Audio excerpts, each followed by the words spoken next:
வணக்கம் நண்பர்களே.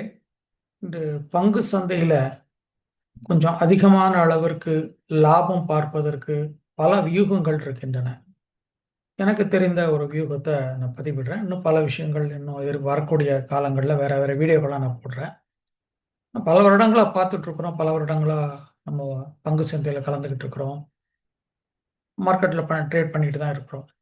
ஸோ இன்னும் நிறைய பேருடைய ஸ்ட்ராட்டஜிஸ் நம்ம பார்த்துருக்குறோம். எது ரியலி ஒர்க்கபிள் ரிசல்ட் வரக்கூடியது அப்படிங்கிறத சில விஷயம் நான் பார்த்து வச்சிருக்கேன். இது புதுசாக வர்றவங்க, ஷேர் மார்க்கெட் வர்றவங்க நான் சொல்லக்கூடிய இந்த வியூகத்தை ட்ரை பண்ணாதீங்க.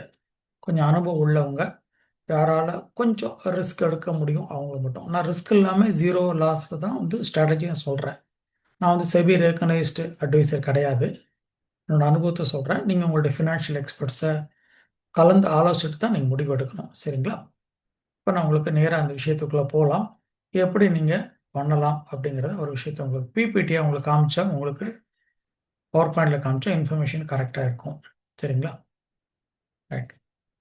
இப்போ ஒரு 100% வரைக்கும் நீங்கள் ஒரு வருடத்தில் லாபம் பார்ப்பதற்கான வாய்ப்புகள் உள்ள வியூகம் இது. ஆப்ஷன்ஸ் அண்ட் ஃபியூச்சர்ஸ் நீங்கள் கேள்விப்பட்டிருப்பீங்க. ரெண்டுமே ஹை ரிஸ்க் எல்லாருமே சொல்லுவாங்க. கால்குலேட்டடாக கரெக்டாக பண்ணால் ரிஸ்க் இல்லாமல் வர முடியும். ஆப்ஷன்ஸ் ரிஸ்க் அதிகம், ஃபியூச்சர்ஸில் ரிஸ்க் இல்லாமல் வர முடியும். அதுக்குண்டான வழிகளை மட்டும்தான் நான் சொல்கிறேன். இப்போது 100% வரைக்கும், 100% தாண்டி கூட வரலாம், 100% வரைக்கும். இப்போ என்ன விஷயம்னு கேட்டிங்கன்னா, எல்லாமே மார்க்கெட் இன்னைக்கு இருக்கிற காலகட்டத்தில் மார்க்கெட் ரொம்ப இறங்கி இருக்குது. ரொம்ப ஹை மார்க்கெட் போயிட்டு இருக்கிறதுல இந்த ஸ்ட்ராட்டஜிஸ் பண்ணக்கூடாது. ஃபர்ஸ்ட் திங், மார்க்கெட் ரொம்ப ஹையாக இருக்கப்போ ரொம்ப சூடாக இருக்குன்னு சொல்லுவாங்க இல்லையா, அந்த மாதிரி நேரத்தில் இது பண்ணக்கூடாது. ரிஸ்க் ரொம்ப அதிகம். இப்போ மார்க்கெட் ரொம்ப குறைந்து இருக்கிறது, கொஞ்சம் கொஞ்சம் ரெக்கவர் ஆகிட்டு வருது. ஃபியூச்சர் நல்லாயிருக்கும். நீங்கள் எடுத்து பார்த்தீங்கன்னா நிஃப்டியோட 30 வருஷம் வாழ்க்கையை எடுத்து பார்த்தீங்கன்னா அது எல்லாமே ஒரு growth ரேட் தான் இருந்துட்டு இருக்க தவிர அப்படியே கீழே விழுந்து அதல பாதாளத்தில் இருந்தது இல்லை. மீண்டு எழுந்து வந்திருக்கு. ஸோ அதை வச்சு தான் நம்ம பிளான் பண்ணுறோம். இப்போ இன்னைக்கு இருக்கிறது மார்க்கெட் growth எப்படி இருக்குன்னு கேட்டால் 10லேருந்து 15% எவ்ரி இயர் growth இருந்துக்கிட்டே தான் இருக்கும். Average, on and average. ஒரு பர்டிகுலர் வருஷம் குறைஞ்சிருக்கலாம், இல்லை 2 வருடம் குறைந்தே இருக்கலாம். ஆனால் தொடர்ந்து லாங் டேர்ம் அப்படின்னு பார்த்தா அது growth தான் இருக்குது. நீங்கள் பார்க்கலாம், growth நார்த்தில் தான் இருக்குது. நார்த் அந்த சார்ட் பார்த்தீங்கன்னா நார்த்தில் தான் இருக்குது. இப்போ ஃபியூச்சர்ஸில் நான் சொல்லக்கூடிய ஸ்ட்ராட்டஜியில் ஒரு 1 இயர் வரைக்கும் ஹோல்டு பண்ணக்கூடிய கெப்பாசிட்டி இருக்கணும். அமௌண்ட் எவ்வளோ தேவைப்படும் கேட்டால் அப்ராக்சிமேட்டாக 1.5 லேக்ஸ் உள்ளே என்ட்ரு பண்ணுறதுக்கு அப்ராக்சிமேட்லி இன்னொரு 1 லேக் கையில் குஷன் வச்சுக்கணும். 2.5 லேக்ஸ் இது பாரோடு ஃபண்ட்ஸாக இருக்கக்கூடாது, உங்களுடைய ஓன் ஃபண்ட்ஸாக இருக்க வேண்டும். எக்ஸ்பெக்டட் ரிட்டர்ன்ஸ் அப் டு 100% நான் சொல்கிறேன். 100% வரைக்கும் வாய்ப்புகள் இருக்குது. கொஞ்சம் கம்மியாக கூட வரலாம். ஒரு உதாரணத்துக்கு சொல்கிறதா, ஒரு ஸ்டேட் பேங்க் அப்படின்னு பற்றி இப்போ ஸ்டேட் பேங்க் போகலாம், ஹெச்டிஎஃப்சி போகலாம், பேங்க் ஆஃப் பரோடா போகலாம். இது மாதிரி நல்ல ஸ்கிரிப்ட் என்னால் ஐடென்டிஃபை பண்ணி சொல்ல முடியும். கண்டிப்பாக growth தான் இருக்கும், கண்டிப்பாக ஒரு டார்கெட்டு கிட்ட போகும் அப்படிங்கிற விஷயங்கள் நிறைய சொல்ல முடியும். நம்ம மார்க்கெட் பார்த்துட்டே இருக்கிறோம். இது ஹை ரிஸ்க் தான், ஹை ரிவார்டு தான். ஆனால் அந்த ரிஸ்க்கை எப்படி அவாய்ட் பண்ணலாங்கிறதுக்கு விஷயங்களை நான் சொல்கிறேன். நஷ்டம் வராமல் பார்த்து கொள்ள முடியுங்கிறதுக்கு சில விஷயங்களை சொல்கிறேன். சேஃபான ஸ்ட்ராட்டஜி நம்ம பார்ப்போம். இதில் மார்க்கெட் லாட்னு ஒன்று இருக்குது. ஃபியூச்சர்னு பார்த்தா மார்க்கெட் லாட். நம்ம சாதாரணமாக ஷேர்ஸை பை, ஹோல்ட் அண்ட் செல்லுன்னா கண்டிப்பாக ப்ராஃபிட்டில் வெளியே வரலாம், லாங் டேர்மில் சந்தேகம் கிடையாது. ஆனால் அதில் குறைந்த நம்ம எவ்வளோ ஷேர்ஸ் வாங்குகிறோமோ அதில் மட்டும்தான் நீங்கள் பண்ண முடியும்.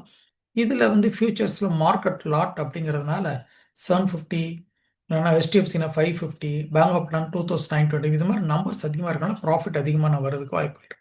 ஒரு லாட் எடுக்கிறோம் அப்படின்றால் அந்த அளவுக்கு நம்ம ப்ராஃபிட் வரும். இப்போது ஃபார் எக்ஸாம்பிள் நம்ம ஒரு ஃபியூச்சரை வாங்குகிறோம், விலை ஏறும்னு நினச்சி வாங்குகிறோம் அப்படின்றால் இதை ப்ரொடெக்ட் பண்ணிக்கிறதுக்கு கொஞ்சம் பயமாக இருக்குது, ரிஸ்க் எடுக்க தயாராக இல்லை அப்படின்னீங்கன்னா ஒரு பிஇ ஆப்ஷனில் ஒன்று வாங்கி வச்சுக்கலாம். அது எவ்ரி மந்த் நீங்கள் வாங்க வேண்டியிருக்கும். அது கொஞ்சம் ப்ராஃபிட்டை கம்மி பண்ண தான் கொஞ்சம் இன்வெஸ்ட் பண்ண வேண்டியிருக்கும். இல்லை நான் எக்ஸ்ட்ரா குஷன் ஒரு 1 லேக் எடுத்து வைக்கிறேன், 1.5 லேக்ஸ் அப்ராக்சிமேட்டாக இன்வெஸ்ட் பண்ண வேண்டியிருக்கு மார்ஜின் மணிக்கு, இன்னொரு 1 லேக் நான் அக்கௌண்ட்டில் வச்சுட்டு இருக்கேன் அப்படின்னா சேஃபாக நீங்கள் ட்ரேட் பண்ணலாம். லாங் டேர்மில் 1 இயர் வரைக்கும், மேபி 1 இயர் கொஞ்சம் தாண்ட கூட வரலாம். பட் 100% ப்ராஃபிட் வரதுக்கான வாய்ப்புகள் இருக்குது.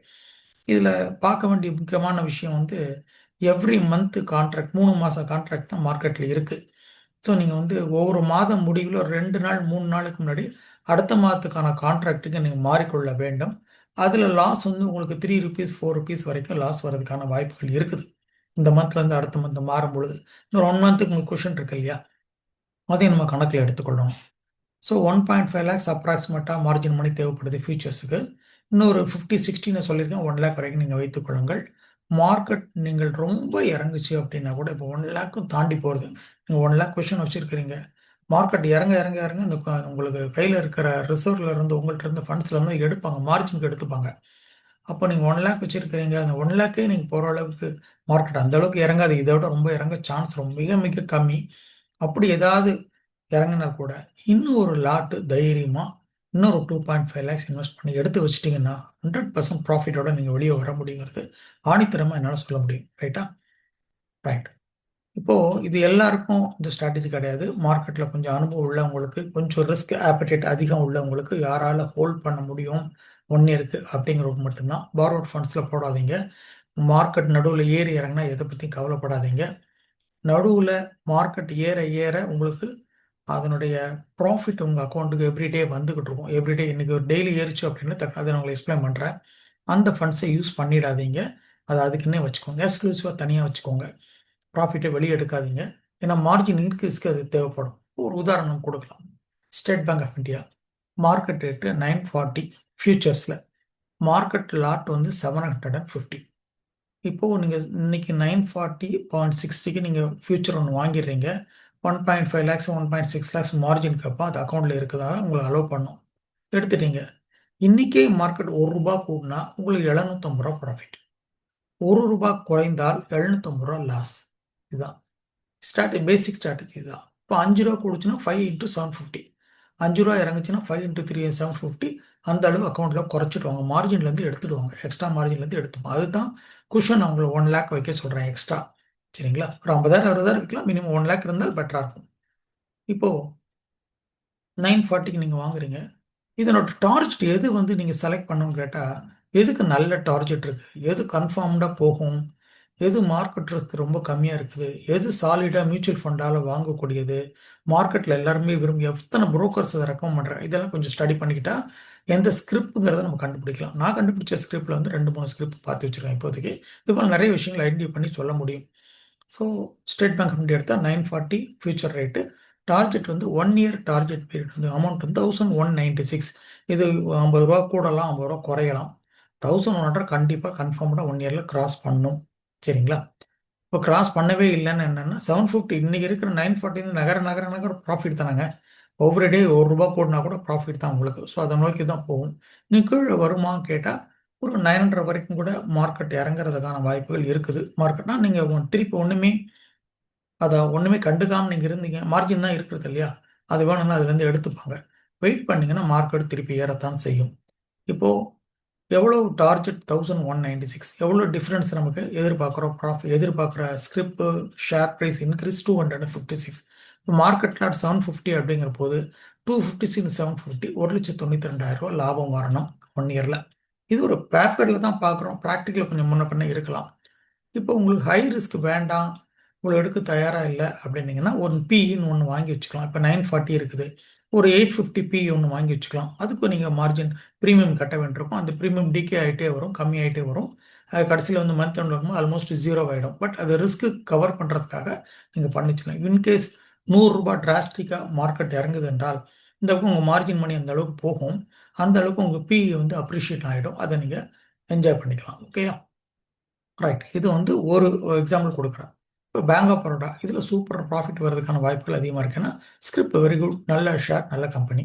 அதனோட மார்க்கெட் லாட் சைஸ் வந்து 2925. இது வந்து மார்க்கெட் லாட் அப்பப்போ மாறுவதற்கான வாய்ப்புகள் இருக்குது. நீங்கள் கொஞ்சம் காலம் கழிச்சு இந்த வீடியோ நீங்கள் பார்க்குறதா அன்றைக்கி மார்க்கெட் சைஸ் என்னன்னு செக் பண்ணிக்கோங்க. சரிங்களா? ₹1 பேங்க் ஆஃப் பரோடா ப்ரைஸ் ஏறுனா உங்களோட லாபம் வந்து 2925. ₹1 இறங்குனா 2925. So huge risk, huge profit. ரைட்டா? அதுதான் நம்ம இன்சுலேஷன் பண்ணுறது தான் எக்ஸ்ட்ரா மார்ஜின் கொடுத்து வைக்கிறோம். ஆனால் ஒரே நாளில் ₹5 ₹6 ₹10 மார்க்கெட்டில் ஏறுகிறது. அப்போ அன்றைக்கி மார்க்கெட்டில் காலையில் வாங்கி ₹5 ஏறினா 5 × 2925 ப்ராஃபிட்டு. ₹5 இறங்குச்சுன்னா 5 × 2925 லாஸ். சரிங்களா? இப்போது ரொம்ப ரிஸ்க் பயமாக இருக்குது, அப்படி ரிஸ்க் எடுக்க பயமாக இருக்குன்னா 240 புட் ஒன்று வாங்கி வச்சுக்கலாம், இல்லை 230 புட் ஒன்று வாங்கி வச்சுக்கலாம். இது எவ்ரி மந்த் வாங்க வேண்டி வரும் நீங்கள் 1 இயருக்கு. அது மட்டும்தான் உங்களுக்கு டோட்டல் ப்ராஃபிட்டில் அது கொஞ்சம் கம்மியாகிறதுக்கான வாய்ப்புகள் இருக்குது.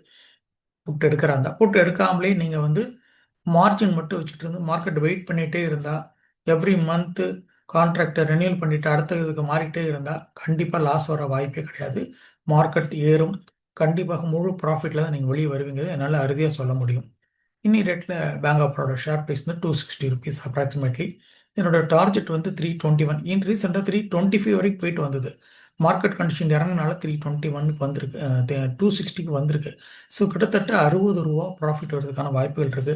60 என்றால் மார்க்கெட்டில் 2925, 2925 into 61, 1,78,425. நம்ம கணக்கு பிரகாரம், பேப்பரில் போட்டிருக்க கணக்கு பிரகாரம் லாபம் என்பது 1,78,425. உங்களோட இன்வெஸ்ட்மெண்ட் எவ்வளவு? 1,50,000 ப்ளஸ் மார்ஜின் 60,000 70,000 1 லேக்கோ நீங்கள் வச்சுருக்க எக்ஸ்ட்ரா ப்ரொவிஷன். அது எதுக்கு? மார்க்கெட் இறங்குச்சுன்னா அதில் வந்து எக்ஸ்ட்ரா மார்ஜின் எடுத்துப்பாங்க. ₹10 இறங்குச்சுன்னா 2,925 into 10, 29,000 அக்கௌண்ட்லேருந்து எடுத்துப்பாங்க. ஸோ அதை நம்ம எக்ஸ்ட்ரா வச்சுருக்குறோம். இப்போ ரொம்ப குறைஞ்சி போனால் இதை விட இது 20க்கு கீழே ரொம்ப குறையாது. ஏன்னா மார்க்கெட் அந்த அளவு இறங்கி வந்திருக்கு. இதுக்கு மேல் குறைவதற்கான வாய்ப்புகள் மிக மிக கம்மி. அப்படி ரொம்ப குறைஞ்சிது அப்படின்ட்டால் இன்னொரு லாட் நீங்கள் வந்து தைரியமாக எடுத்து வச்சுக்கணும். ரொம்ப மார்க்கெட் இறங்கி போயிடுது அப்படின்ட்டால் இன்னொரு லாட் நீங்கள் தைரியமாக எடுத்து வச்சுக்கிட்டா, அதுக்கு இதே மாதிரி 2.5 lakhs இன்வெஸ்ட் பண்ணிக்கிட்டா அது ஆவரேஜ் ஆகிடும். பட் கண்டிப்பாக ப்ராஃபிட்டில் தான் வெளியே வரணும், நடுவில் லாஸில் வெளியே வரக்கூடாது. இதை வெயிட் பண்ணிட்டு அந்த மார்க்கெட் ஏறும். இந்த ஸ்ட்ராட்டஜி வந்து பண்ணுறதுக்கு கொஞ்சம் ஹை ரிஸ்க் உள்ளவங்க மட்டும்தான் எடுக்க முடியும். இல்லைன்னா மார்க்கெட் கண்டிஷனை பார்த்து படபடப்பு, டென்ஷன் இதெல்லாம் வரும். லாஸில் வெளியே வரக்கூடாது. எவ்ரி மந்த்து கான்ட்ராக்ட் வந்து ரினியூல் பண்ணிட்டு வரணும். கொஞ்சம் ரிஸ்க் எடுக்க பயமாக இருந்தால் பிஇ ரேட் ஒன்று ஆப்ஷனில் ஒன்று எடுத்து வச்சுக்கோங்க. ரெண்டாவது பாரோட் ஃபண்ட்ஸில் நீங்கள் பண்ணக்கூடாது. மார்க்கெட் ஃபாலோ பண்ணிட்டு வரணும். ப்ராஃபிட் இன்னைக்கு வந்து ஒரு ₹10 கூட்டிட்டு இருந்தால் உங்கள் அக்கௌண்ட்டுக்கு 10 into 2095, 20,250 மறுநாள் உங்கள் அக்கௌண்ட்டில் கிரெடிட் ஆகிடும். அந்த பணத்தை நீங்கள் யூஸ் பண்ணக்கூடாது, அதை வச்சுக்கிட்டே இருக்கும். நடுவில் மார்க்கெட் இறங்கினா மார்ஜின் தேவைப்படுறதை யூஸ் பண்ணிக்கலாம் இல்லையா? ஸோ நம்ம எந்த அளவு ஏறும்னு சொல்லும்பொழுது அதை ப்ராஃபிட்டை அப்பப்போ வர வர கொஞ்சம் கொஞ்சமாக வந்துக்கிட்டு இருக்கு. அதை நீங்கள் விட்ரா பண்ணி செலவு பண்ணிடக்கூடாது. ஒரு 1 இயர் கழித்து நீங்கள் அது டார்கெட் கிட்ட வரும்பொழுது போதும்னு நினச்சிருந்தா க்ளோஸ் பண்ணிட்டு வெளியே வரலாம். ஸோ இந்த ஸ்ட்ராட்டஜியை நீங்கள் யூஸ் பண்ணலாம் தாராளமாக. இது வந்து